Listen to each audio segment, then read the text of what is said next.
Guys, nandito tayo sa bundok ngayon guys.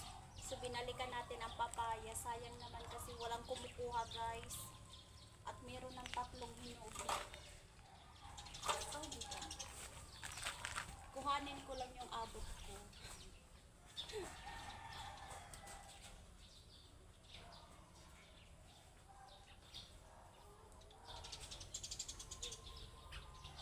Hirap.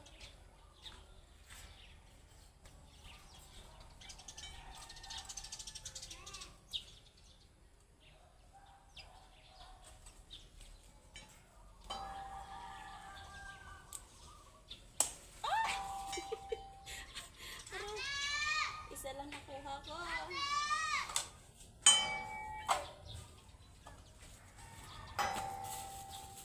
Wala kasing kumukuha dito ng papaya guys.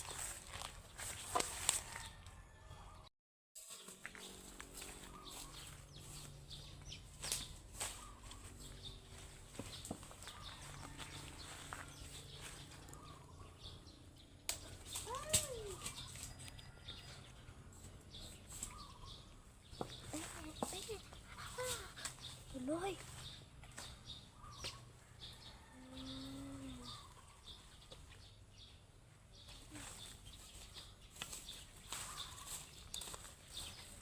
Nakuha ko guys. So, nasugatan lang ng konti.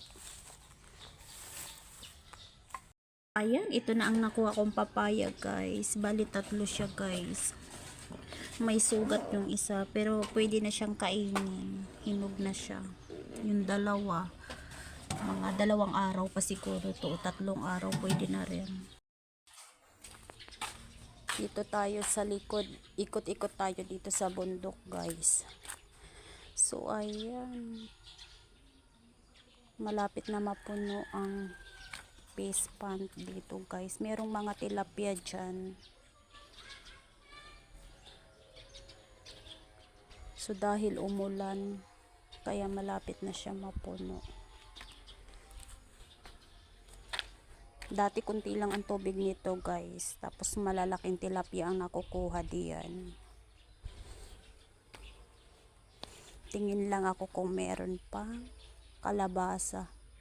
Parang wala na. Dito guys, marami ditong kamuting kahoy. So ayan, ang lalaki na doon sa dulo guys. So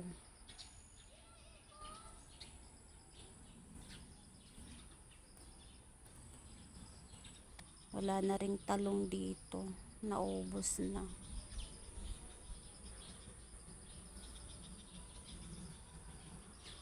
So dito muna kami mag-stay sa bundok guys. Maganda manirahan dito at hindi ka na mamimili ng mga pwedeng ilutong gulayan. Dito ka lang kukuha.